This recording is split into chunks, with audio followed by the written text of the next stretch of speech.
Thanks, Chuck, for the question, and I want to recognize a certain individual so everybody knows who it is, but we have Zach Spaces and the Democrats, we call them trackers. They follow us around, follow me around pretty much, and get us on tape and try to catch us saying an oops, I guess, or try to intimidate us, which doesn't really work, but I always like to recognize them.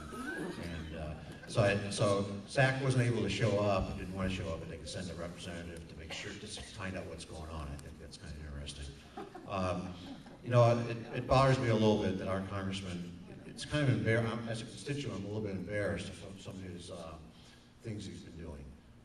You know, back here earlier this summer, he spent over $200,000 TV ad in Columbus blasting me with falsehoods. And we filed an Ohio election complaint, and the bipartisan commission ruled unanimously on August 19th that he had reckless disregard for the truth. And now he's doing another ad in Columbus right now. It's more disregard for the truth. And you know, and then I know a year ago there were some representatives from one of our local co-ops in his office, and he said he would never vote for cap and trade, the national energy tax. Turned around and voted for it. So, and he comes out in the district, you know, he'll say about how he doesn't want to raise taxes. He's voted for $1.4 trillion in tax increases this Congress alone, and spending. Oh, we got to cut spending. He's voted for trillions of dollars in tax of spending, and so he comes out, he says things, and goes back to Washington and does different things. So you know, deeds versus words. Doesn't come out and meet with his constituents. He picks and chooses who he wants to meet with. My 8 years in the Ohio legislature, I have never turned down a meeting with anybody. And I've held town hall meetings and gone to events. And you know, sometimes you have a scheduling conflict and we reschedule and make it work. But I've never turned down an event or a meeting with anybody. So I'm proud of that. And that's one reason why I'm here, because Zach Space said back in the spring when we had, Dan, remember when we had the primary forums, that was since he didn't have a primary opponent, he said like he had to be there. You know, that kind of made a little bit of sense. But he said that he would participate for the general. And then what he did, Dan, I got to recognize Dan Offner here has done a lot of work setting all these up. It's a lot of work. And he was working with Congressman Space's staff to set the times, gave him flexible dates, you know, pick your date. And, you know, they played it. He played it, Dan. And then what happened, when it got down to actually set the date and confirm the dates with me, and I suppose Mr. Sutton too, they didn't respond. They just ignored Dan and the Ohio Liberty Council. So, I mean, that's not a representative. You know, this is a representative republic, and we elect people to represent us in the legislature and in Congress because everybody else is out there raising a family and earning a living. They can't do the day-to-day pay attention. So you need to elect a representative that you know how that person thinks is going to vote and represent you. And Zach Space has lost the trust of the people in the 18th. Next question, Bruce Rich.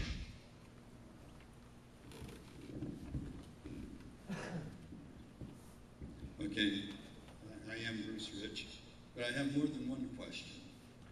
So I don't know if you want all of them or just one at a time. Take one at a time. Okay, fair tax.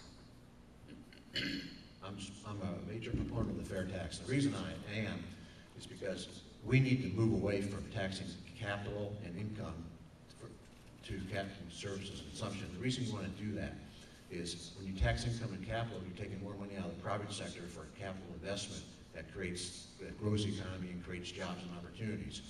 And the fair tax, if it's implemented right, and here's the way it's implemented right, it would replace 100% of all federal taxes: payroll tax, death tax, income tax, capital gains, dividends tax, probably missing one or two here, corporate income tax, all of them are gone, okay? And plus it would do away with a lot of bureaucrats in the Department of the Internal Revenue Service, so that's a plus too. But anyways, imagine what would happen if fair taxes were implemented the right way. You know, people get scared of the 23% deal, and that's not really true because there's a credit or a prepaid system based on necessities of life. So if every American would get a tax cut, because every American, unless they're a public employee, are paying into Social Security and Medicare, those go away too, okay?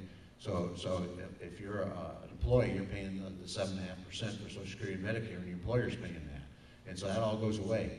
Then the products you buy are going to be cheaper because competition is going to lower the prices because you no longer have the cost of taxes built into the prices of goods and services that we buy in this country. And then also we bring in about $2 trillion of the economy that doesn't pay taxes, the cash economy, the underground economy. And it would also free up a lot of capital. I think a lot of capital would flow into this country because it would be tax-free capital. And you would see this economy really take off because you would have a whole bunch of capital. And because money's got to go somewhere. Sitting around doing nothing doesn't work. Money's going to be invested somewhere. And if we had a country that if this country wasn't taxing capital, can you imagine capital would flow in here? Because it's got to go somewhere because people want a return on their capital. And so it would create jobs and it would create investment and it'd be a great thing. And I hope we can have more of a serious discussion.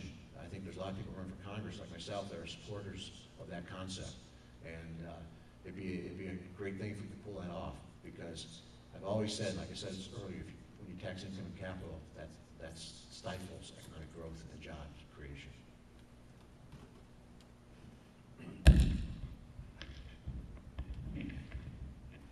The question is fair tax. For it or against it, I'm guessing is what you're looking for as an answer. There you are. I'm sorry, I lost track of where you received. Let me start by saying that I am opposed to income tax. It should be abolished. We should do away with the 16th Amendment. We didn't have that when this country was founded, and until 1913, there was no such thing as income tax. It was based on tariffs, duties, excises, and imposts. It says in Article 1, Section 8 of the U.S. Constitution. That's the structure that the founders thought would be the best structure for our tax base. And why did they think that? Well, first of all, it was sort of limited as to where the funds came from. Because of that, it necessarily limited the size of government. When it became necessary for things such as war to have, is that me doing that? I think it's the raindrops. I'm sorry. Let me try to refocus here. So there is a proposal. There is a proposal that's been around for a while by the by the Constitution Party, and that is the state rate tax. And state rate tax, it goes back to the tariff system based on duties, imposts, and excises, and it subsidizes that from the states.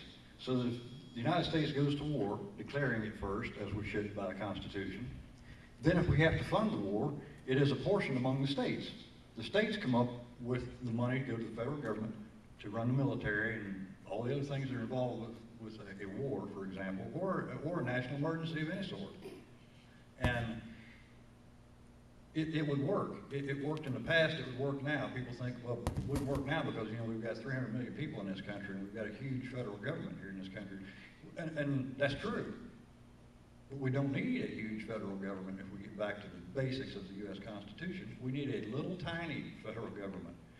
Most of the power in this country that people don't realize belongs to the states. The people in the Senate have far more power than I would have in Congress if we did things constitutionally, because they're unlimited, only by those things that they're not allowed to do by the Constitution. Beyond that, it's the power of the states and the people.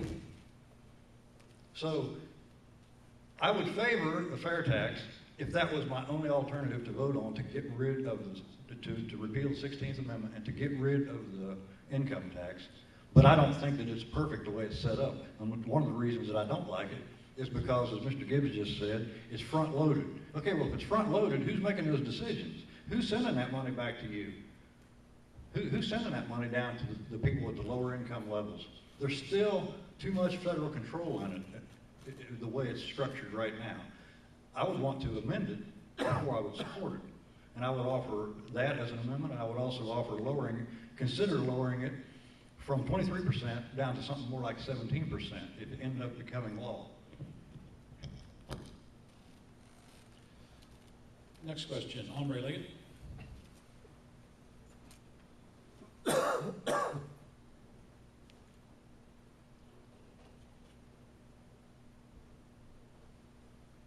question is, I think I shut myself off.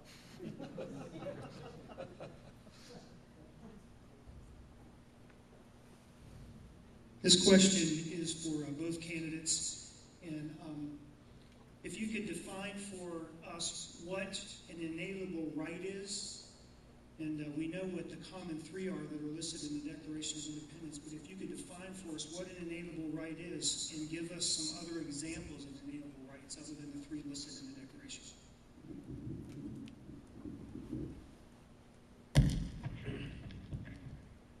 Well, my understanding is, first of all, an inalienable right, as you stated, is not what is specified in the U.S. Constitution. The Constitution is an unalienable right. And there has actually been debate about whether one word means the same as the other or not. The inalienable right, my understanding from my own study on the issue, is that it has to do with litigation. It has to do, using that terminology, has to do with it being able to be litigated. Whereas an unalienable right comes from God. It can't be taken from you. You can't give it away. The only thing that can happen to it is it can be violated. And of course, that's why we have a government set up. Yeah, they specified unalienable rights in there. Certain ones, life, liberty, pursuit of happiness. But I suppose that there's a certain extrapolation that one can do with those toward each of those. Life, for example, to me is life. That right there, in my view, eliminates the entire abortion argument. Life. It doesn't say if, you reach 18 months old or whatever, they decide that you're a human, it's life. And I have some very in-depth views on that, which I won't take up this time to discuss. As far as others, I'm not sure that we as humans really can make that make it an accurate definition of what those rights are. We have a right to breathe air. We have a right to seek shelter. We have a right to, even to worship as we feel we should, or not to. Those are the rights. Yeah, there's commandments by God, but He gave us the choice, and it's up to us to make those decisions. So it would be very difficult for me to try to define rights that would actually fit every American. But I can tell you this. We always know when our rights are infringed upon. The whole gun issue, for example. Well, I don't know that we were born with an unalienable right to own an M16 because I don't think there were any, back at creation. And may not have even been a thought of having any weapons, in the future back in those days. But just a simple right to defend yourself. The simple right to defend yourself is a God-given right. It's instinctive in us for that very reason. Well, inalienable rights are rights that are given to us by our Creator God, and they can't be taken away from us. Okay, and this country was founded on those principles, and it states that our founding fathers put in the Declaration and the Constitution and the Federal Papers started with all that. But this country was really founded on an idea that people can reach success or whatever they want if they have the freedom of economic freedom, freedom of religion, and freedom of politics. That's what this country is really founded on, the idea that anybody can succeed if they want to go out and work hard to the best of their abilities. And that's the God-given part, the best of their abilities. So that's what I think the inalienable rights are, is, God gave us all characteristics and abilities, and we're free in this country, founded on those principles, and we have that right to excel up to the best of our God-given abilities. And that's what inalienable rights are to me.